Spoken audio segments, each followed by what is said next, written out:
اسلام آباد میں P D M کا سربراہی اجلاس ہوا ہے۔ پیپلز پارٹی اور اے این پی کے معاملے پر تفصیلی مشاورت کی گئی۔ تمام جماعتوں نے مولانا فضل الرحمان کو فیصلے کا اختیار دے دیا ہے۔ ذرائع کا بتانا ہے کہ اجلاس میں پیپلز پارٹی اور اے این پی کو پارلیمنٹ میں ساتھ ملانے کا فیصلہ کیا گیا ہے۔ مزید کیا فیصلے ہوئے ہیں، وقار ستی نے جوائن کیا۔ وقار، کہیے گا پی ڈی ایم اجلاس کا احوال کیا ہے آپ کے پاس؟ دیکھیے، پی ڈی ایم کے انتہائی اہم اجلاس میں پاکستان پیپلز پارٹی اور عوامی نیشنل پارٹی کے حوالے سے جو مشاورت ہے مکمل کر لی گئی ہے اور اس کے اوپر اصولی وہ فیصلہ وہ کر لیا گیا ہے۔ تمام جماعتوں نے مولانا فضل الرحمان کو اس اہم ترین فیصلے کے لیے جو ہے اس اہم ترین جو مسئلے کے اوپر فیصلہ کرنے کا اختیار وہ دے دیا ہے۔ تاہم یہ کہا گیا ہے اجلاس کے اندر کہ جو پارلیمنٹ کے اندر قومی اسمبلی یا سینٹ کے اندر پیپلز پارٹی اور اے این پی کے ساتھ مل کر متحدہ اپوزیشن کے طور کے اوپر وہ چلا جائے گا۔ ابھی اس وقت جو اجلاس عصر کے بعد دوبارہ جب وہ شروع ہوا تو اس اجلاس میں یہ مشاورت کی جا رہی ہے کہ پیپلز پارٹی اور اے این پی کے بغیر اسمبلیوں سے استعفے دینے کے اوپر مشاورت ہو رہی ہے، جبکہ بھرپور ملک گیر احتجاجی تحریک کے حوالے سے بھی ان دونوں جماعتوں کے بغیر وہ مشاورت وہ زیر غور ہے اس وقت۔ جی بہت شکریہ وقار ستی، ہمیں اپڈیٹ کر رہے تھے، اجلاس کا احوال دے رہے تھے۔ کچھ اہم فیصلے بھی کیے گئے ہیں، ابھی کچھ فیصلوں پر غور بھی کیا جا رہا ہے۔ شکریہ آپ کا۔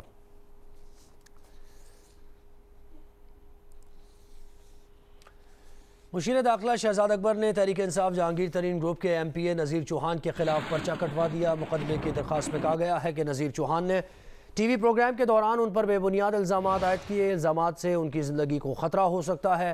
وفاقی وزیر اطلاعات و نشریات فواد چودھری نے شہزاد اکبر سے اظہار یکجہتی کیا۔ بولے، ذاتی دشمنی کے لیے مذہب کارڈ استعمال کرنا مناسب نہیں۔ لاہور پولیس ایم پی اے نذیر چوہان کے خلاف سخت ایکشن لے۔ ضمانت قبل از گرفتاری نہیں کرواؤں گا، جو چاہے آ کر گرفتار کر لے۔ ترین گروپ کے رکن پنجاب اسمبلی نذیر چوہان نے یہ پیشکش کی ہے۔ ان کا کہنا ہے کہ پنجاب پولیس نے شہزاد اکبر کے کہنے پر جھوٹی ایف آئی آر درج کی۔ یہ غیر منتخب لوگ ہیں جو پارٹی کو نقصان پہنچا رہے ہیں۔ وزیر اعظم عمران خان کے دائیں بائیں بیٹھنے والے سیاسی لوگ نہیں ہیں، ایسے افراد کو پارٹی سے علیحدہ کریں۔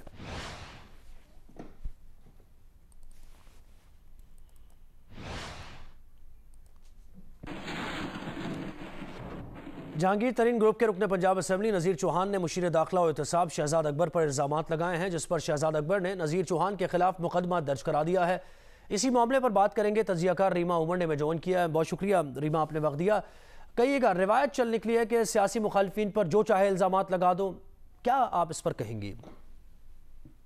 دیکھیے، ہم نے دیکھا ہے پاکستان میں یہ بہت انفارچونیٹ اور ایک بہت خطرناک ٹرینڈ ہے کہ اگر آپ کی سیاسی مخالفت ہے کسی کے خلاف یا کسی کے ساتھ تو آپ ان پہ اس طرح کے الزامات لگاتے ہیں۔ کسی اور معاشرے میں شاید کسی کو کہنا کہ وہ احمدی ہیں یا وہ مسلمان نہیں ہیں، اس کے اس طرح کے کانسیکوینسز نہ ہوں، لیکن پاکستان میں ہم نے دیکھا ہے کہ یہ بہت سینسٹیو ایشو ہے، اور صرف سینسٹیو نہیں ہے، یہ خطرناک ایشو ہے۔ اس طرح کی باتیں کر کے آپ کسی کے خلاف اس طرح کے الزامات لگا کے ان کی جان خطرے میں ڈال سکتے ہیں۔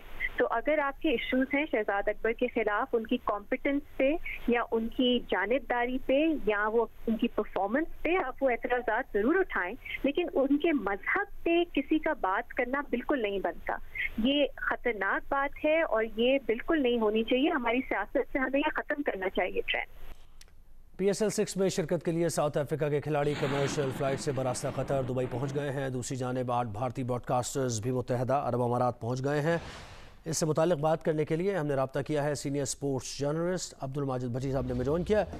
بھٹی صاحب، کہیے گا، اب یہ جو ایک بے یقینی کے بادل تھے چھٹتے جا رہے ہیں؟ جی ہاں، وقت گزرنے کے ساتھ ساتھ لگ ایسے رہا کہ یہ سارے غیر یقینی کی جو خدشات تھے وہ ختم ہو رہے ہیں۔ اب سے تھوڑی دیر پہلے Faf du Plessis, David Miller, Cameron Delport, Rilee Rossouw, Herschelle گرز یہ ابو دھابی پہنچے، جبکہ پاکستان کے کرکٹر ہیں محمد نواز وہ بھی جوہانسبرگ سے ابو دھابی پہنچ گئے، جبکہ 8 بھارتی براڈ کاسٹر جو ہیں وہ راس الخیمہ پہنچے، وہاں سے سڑک کے راستے وہ ابو دھابی پہنچیں گے، جبکہ بھارتی براڈ کاسٹرز کا دوسرا دستہ کل پہنچ رہا ہے دبئی سے ابو دھابی آئے گا، جبکہ جنوبی افریقہ کے جو براڈ کاسٹ کرو کے لوگ ہیں وہ بھی کل اتوار کو دبئی پہنچ رہے ہیں۔ جی بہت شکریہ عبدالماجد بھٹی، آپ نے وقت دیا ہمیں۔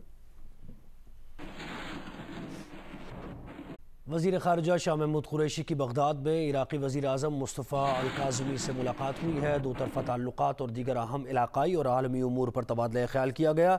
وزیر خارجہ شاہ محمود قریشی نے کہا کہ پاکستان اور عراق کے درمیان تعلیم، زراعت اور دیگر شعبوں میں تعاون کے وسیع مواقع ہیں۔ عراق کی جانب سے توانائی کے شعبے میں پاکستان کی معاونت کا خیر مقدم کریں گے۔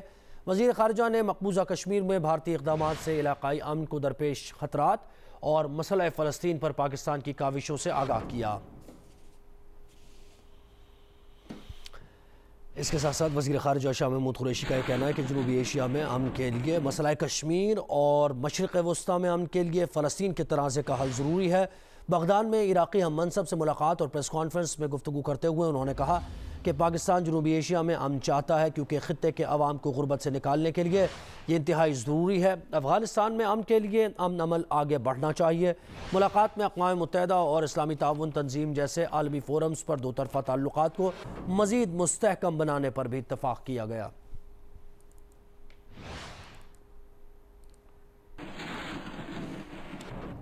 خاتون اول بشرا عمران نے لاہور میں شیخ ابو الحسن شاذلی Sufism science and technology research centre کا افتتاح کر دیا۔ خاتون اول نے ریسرچ سینٹر کے مختلف حصوں کا معائنہ کیا اور ای لائبریری کا افتتاح بھی کیا جس کی ممبرشپ فری ہوگی۔ خاتون اول کو لائبریری میں رکھی گئی کتابوں سے متعلق بھی آگاہ کیا گیا۔